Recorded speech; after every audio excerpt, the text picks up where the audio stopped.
आइए अब हम जानते हैं रासायनिक अभिक्रिया की दर को प्रभावित करने वाले एक और महत्वपूर्ण कारक उत्प्रेरक के बारे में। जैसे कि हम जानते हैं, उत्प्रेरक वे पदार्थ होते हैं जो कि स्वयं में स्थायी रूप से रासायनिक परिवर्तन हुए बिना रासायनिक अभिक्रिया की दर को बढ़ा देते हैं। कई बार हम देखते हैं कि लिखा होता है उत्प्रेरक रासायनिक अभिक्रिया की दर को घटा भी सकते हैं और बढ़ा भी सकते हैं, लेकिन यहाँ पर उत्प्रेरक जो है वह हमेशा अभिक्रिया की दर को बढ़ाता है। जो कम करते हैं उसे हम उत्प्रेरक नहीं बल्कि अवमंदक कहते हैं। तो इस तरह से हम देखें कि जो रासायनिक अभिक्रिया की दर है वह उत्प्रेरकों के द्वारा उसमें वृद्धि कर दी जाती है। उदाहरण के लिए हम एक अभिक्रिया लेते हैं। हमने देखा है कि जो ऑक्सीजन बनाने की प्रयोगशाला विधि होती है, जिसमें हम पोटेशियम क्लोरेट को जब गर्म करते हैं तो इसमें पोटेशियम क्लोराइड बनता है तथा ऑक्सीजन गैस मुक्त होती है। लेकिन ये जो प्रक्रिया है वह बहुत धीमी गति से होती है। इसके स्थान पर यदि हम यहाँ पर थोड़ी सी मात्रा में मैग्नीज डाइऑक्साइड उत्प्रेरक के रूप में ले लें तो यह अभिक्रिया कई गुना तेजी से होने लगती है और हमें अधिक मात्रा में ऑक्सीजन प्राप्त होती है। तो इस तरह से हम देखें कि जो उत्प्रेरक है अभिक्रिया की दर को बढ़ा देते हैं। उत्प्रेरक ऐसा क्या करते हैं जिससे अभिक्रिया की दर बढ़ जाती है? इसे हम मध्यवर्ती संकुल सिद्धांत के आधार पर समझ सकते हैं। उत्प्रेरक सर्वप्रथम अभिकारकों के साथ मिलकर एक मध्यवर्ती संकुल का निर्माण करते हैं। ये मध्यवर्ती संकुल बहुत ही क्षणिक होता है, अल्प समय के लिए होता है, और जैसे इस मध्यवर्ती संकुल का निर्माण होता है पर्याप्त एक्टिवेशन एनर्जी के साथ, वैसे ही यह मध्यवर्ती संकुल उत्पाद में परिवर्तित हो जाता है तथा जो उत्प्रेरक था वह अपनी पूर्व अवस्था में अलग हो जाता है। इस तरह से हम देखें कि इसे हम इस प्रकार से समझ सकते हैं। मान लीजिए ये जो ग्राफ आपको दिखाई दे रहा है, इसमें अभिकारकों की जो ऊर्जा है, जिसे हम इनकी इनिशियल प्रारंभिक ऊर्जा है, ये आपको दिखाई दे रही है। अब इन्हें मध्यवर्ती संकुल बनाने के लिए इन्हें जो पर्याप्त ऊर्जा चाहिए उसे हम सक्रियण ऊर्जा कहते हैं, या कह लें हम टोटल जो ऊर्जा होगी, है ना, जो अभिकारकों के अणुओं के पास होनी चाहिए उसे हम देहली ऊर्जा कहते हैं, जो आपको नीचे से लेकर इस पीक तक दिखाई दे रही है।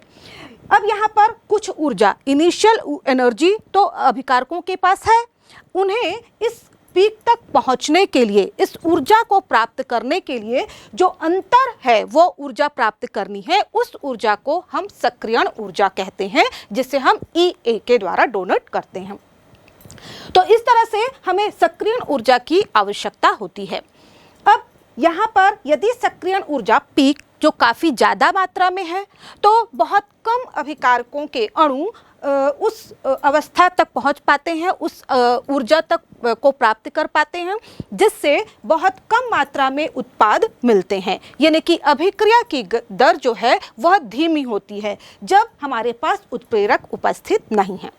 लेकिन दूसरी ओर यदि हम उस अभिक्रिया में कोई उपयुक्त उत्प्रेरक डाल देते हैं तो उस समय ये जो पीक आपको दिखाई दे रहा है ये नीचे आ जाता है, यानी कि उत्प्रेरक इस सक्रियण ऊर्जा का जो ऊंचाई है उसको कम कर देते हैं, जिससे अधिक से अधिक मात्रा में अभिकारकों के अणु उस एनर्जी बैरियर, ऊर्जा अवरोध को पार कर पाते हैं तथा उत्पाद में परिवर्तित हो पाते हैं, जिससे अभिक्रिया की दर जो है वह तीव्र हो जाती है।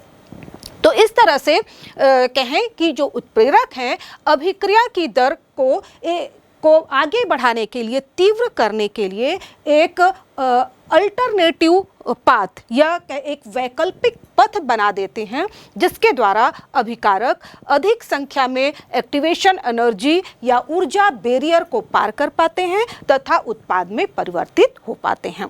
तो इस तरह से हम देखें कि उत्प्रेरक जो है अभिक्रिया की दर को प्रभावित करने का कार्य करते हैं। यदि हम उत्प्रेरकों की विशेषता देखें तो पहले ही हम जानते हैं कि ये रासायनिक रूप से अस्थायी रूप से तो परिवर्तित होते हैं क्योंकि ये माध्यमिक संकुल बनाते हैं, लेकिन अभिक्रिया के पश्चात यह पुनः शुद्ध अवस्था में हमें भारात्मक दृष्टि से या रासायनिक दृष्टि से अपरिवर्तित प्राप्त हो जाते हैं। दूसरा हम देख रहे हैं कि जो उत्प्रेरक हैं उनकी बहुत ही सूक्ष्म मात्रा अभिक्रिया की दर को बढ़ाने के लिए आवश्यक होती है। इसके अलावा हम देखें कि जो उत्प्रेरक हैं इनकी क्रिया करने की एक विशेषता होती है, जैसे कि ये अभिक्रिया की जो गिब्स फ्री एनर्जी है उसमें किसी भी प्रकार का परिवर्तन नहीं करते हैं। साथ ही ये केवल स्वतः उत्प्रेरित अभिक्रियाओं जो स्पॉन्टेनियस रिएक्शंस होती हैं उनको ही उत्प्रेरित करते हैं। साथ ही ये जो साम्य स्थिरांक है ना, जब अभिक्रिया आगे बढ़ रही होती है तो साम्य स्थिरांक के मान में परिवर्तन नहीं करते हैं, लेकिन चूंकि ये अभिक्रिया की दर को बढ़ा देते हैं इसलिए साम्य अवस्था जल्दी प्राप्त हो जाती है। साथ ही ये अग्र एवं पश्च दोनों अभिक्रिया को समान रूप से उत्प्रेरित करते हैं और यह भी कारण होता है कि साम्यावस्था बहुत शीघ्रता से स्थापित हो जाती है। तो इस तरह से हम देखें कि उत्प्रेरक भिन्न भिन्न प्रकार से अभिक्रिया की दर को बढ़ाने का कार्य करते हैं। चलिए अब हम जानते हैं रासायनिक अभिक्रिया से संबंधित एक और सिद्धांत जिसे संघट्ट सिद्धांत या कोलिजन थ्योरी कहते हैं। अभी तक हमने जाना कि जो अरेनियस थ्योरी है वह रासायनिक अभिक्रिया की दर को विस्तार रूप से समझाती है। यह रासायनिक अभिक्रिया की दर पर एक्टिवेशन एनर्जी का, तापमान का तथा उत्प्रेरक का क्या प्रभाव पड़ता है यह स्पष्ट रूप से हमें समझाती है। लेकिन जब हम अभिक्रिया की क्रियाविधि की बात करते हैं कि वास्तव में अभिक्रिया किस तरह से होती है, अभिकारक के अणु किस तरह से आपस में क्रिया करते हैं और उत्पाद का निर्माण करते हैं, तो इस दृष्टि से हम देखें तो इस क्रिया विधि को समझाने के लिए मैक्स ट्राउट्स तथा विलियम लुइस के द्वारा प्रतिपादित संघट्ट सिद्धांत कोलिजन थ्योरी इसे ज़्यादा अच्छी तरह से स्पष्ट करती है, जिसे इन वैज्ञानिक द्वय ने 1916 से 1918 के बीच प्रस्तुत किया था।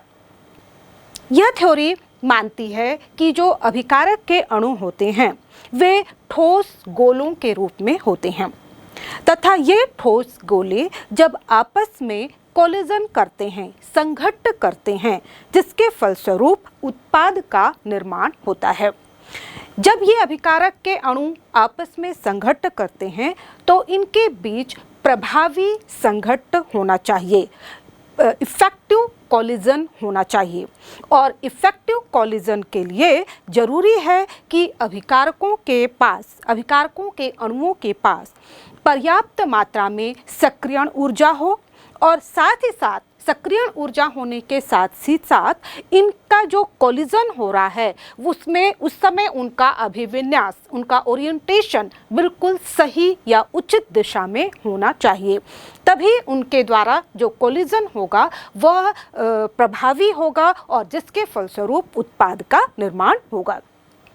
यहाँ पर हम देखें कि जब अभिकारक के अणु आपस में संघट्ट करते हैं तो किसी अभिकारक के इकाई आयतन में प्रति सेकंड होने वाले संघट्ट की संख्या, कोलिजन की संख्या को हम संघट्ट आवृत्ति कहते हैं और संघट्ट आवृत्ति का मान जितना ज़्यादा होगा अभिक्रिया की दर उतनी ज़्यादा होती है। मान लीजिए हमारे पास कोई द्विअणुक अभिक्रिया है जिसमें अभिकारक A अभिकारक B के साथ क्रिया करके उत्पाद का निर्माण करते हैं। तो इन अभिकारकों के बीच जो अभिक्रिया होगी उसके वेग स्थिरांक को हम संघट्ट थ्योरी के आधार पर, संघट्ट सिद्धांत के आधार पर इस प्रकार लिख सकते हैं। यहाँ पर जो अभिक्रिया का वेग होगा वह होगा ZAB डॉट e की पावर माइनस EA/RT के। यहाँ पर जो ZAB है वह अभिकारकों के अणुओं के मध्य होने वाले संघट्ट की आवृत्ति है और यहाँ पर आप देख रहे हैं कि जो संघट्ट आवृत्ति है वह अभिक्रिया वेग के डायरेक्टली प्रोपोर्शनल है, यानी कि संघट्ट आवृत्ति जो है वह कोलिजन फ्रीक्वेंसी जितनी ज़्यादा होगी अभिक्रिया का वेग उतना अधिक होगा। साथ ही ये जो फ्रैक्शन आपको दिख रहा है e⁻⁴ यह उन अभिकारक के अणुओं का अंश है जिनके पास या तो एक्टिवेशन एनर्जी के बराबर ऊर्जा होती है या फिर उससे अधिक ऊर्जा होती है। तो इस तरह से अभिकारक के अणु जब पर्याप्त मात्रा में संघट्ट करते हैं तो उनकी ऊर्जा में, गतिज ऊर्जा में वृद्धि होती जाती है और वे उतनी ऊर्जा प्राप्त कर लेते हैं जिसकी मात्रा या तो सक्रियण ऊर्जा के बराबर या फिर उससे अधिक होती है। लेकिन जैसे कि मैंने पहले कहा कि अभिकारकों के द्वारा केवल सक्रियण ऊर्जा प्राप्त कर लेना ही पर्याप्त नहीं है। इनके लिए जब ये आपस में संघट्ट कर रहे हैं तो इनका ओरिएंटेशन होना भी, उचित ओरिएंटेशन होना भी जरूरी है। जैसे मान लीजिए यहाँ पर A2 अणु B2 अणु के साथ क्रिया करके उत्पाद बना रहा है। अब यहाँ पर उनके कोलिजन की दो संभावना हो सकती है। यहाँ पर A के अणु जो है वह आमने सामने यहाँ पर संघट्ट करें जिससे इनके अधिक मात्रा में इंटरैक्शन होगा क्योंकि इनका सरफेस एरिया यहाँ पर आमने सामने अधिक है। लेकिन यदि ये एक दूसरे के लंबवत संघट्ट करते हैं, कोलिजन करते हैं, तो यहाँ पर आप देखें कि इंटरैक्शन कम होगा और इसके फलस्वरूप उत्पाद के निर्माण होने की संभावना कम रह जाती है। इसे हम एक ऑर्गेनिक कंपाउंड के उदाहरण के द्वारा और अच्छी तरह से समझ सकते हैं। यहाँ पर हम उदाहरण ले रहे हैं, यहाँ पर मेथिल ब्रोमाइड की क्रिया जब हम क्षार के साथ कराते हैं तो हमें मेथिल अल्कोहल प्राप्त होता है। जब यहाँ पर मेथिल ब्रोमाइड के पर क्योंकि ये एक न्यूक्लियोफिलिक अभिक्रिया है जिसमें कि हाइड्रोक्साइड आयन जब इस पर अटैक करता है तो यहाँ पर आप देखिए कि जो मेथिल ब्रोमाइड है उसमें ब्रोमाइड आयन जो है वो अधिक इलेक्ट्रोनेगेटिव है जिससे इस पर नेगेटिव चार्ज होता है, तो कार्बन पर थोड़ा पॉजिटिव चार्ज आ जाता है। और जब नेगेटिवली चार्ज जो हाइड्रोक्साइड आयन है यहाँ पर इसके साथ अटैक करेगा तो इसमें दो संभावनाएं हो सकती हैं। जब हाइड्रोक्साइड आयन सामने से अटैक कर रहा है तो यहाँ पर ब्रोमाइड आयन सामने है और दोनों में नेगेटिव चार्ज है और नेगेटिव चार्ज होने की वजह से इनमें रिपल्सन होगा, प्रतिकर्षण होगा और जिससे हमें उत्पाद मिलने की संभावना कम हो जाएगी या नहीं भी हो जाएगी। दूसरी ओर यदि हाइड्रोक्साइड आयन यहाँ पर कार्बन की तरफ से, पीछे की तरफ से अटैक करता है तो यहाँ पर हम देखें कि चूंकि कार्बन पर पॉजिटिव चार्ज है और हाइड्रोक्साइड आयन पर नेगेटिव चार्ज है और इसलिए यहाँ पर अभिक्रिया होगी, बंध बनेंगे, प्रतिस्थापन अभिक्रिया होगी तथा हाइड्रोक्साइड आयन कार्बन से अटैच हो जाएगा जबकि ब्रोमाइड आयन क्योंकि एक लिविंग ग्रुप है के रूप में ये बाहर निकल जाएगा और हमें मेथिल अल्कोहल उत्पाद के रूप में प्राप्त हो जाएगा।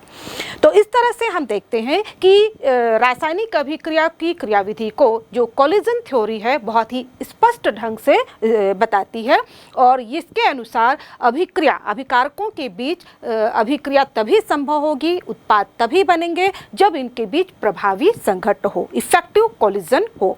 और इफेक्टिव कोलिजन होने के लिए दो चीज़ें आवश्यक हैं, उचित मात्रा में सक्रियण ऊर्जा होनी चाहिए, साथ ही साथ इनका ओरिएंटेशन भी सही दिशा में होना चाहिए। तो इस तरह से हम देखते हैं पूरे अध्याय के अंतर्गत हमने रासायनिक अभिक्रिया की दर को जाना, रासायनिक अभिक्रिया को प्रभावित करने वाले भिन्न भिन्न कारकों, सांद्रता, ताप, दाब तथा उत्प्रेरकों का क्या प्रभाव पड़ता है इसके विषय में अच्छी तरह से जाना, जो कि किसी भी रासायनिक अभिक्रिया को समझने के लिए आवश्यक होते हैं।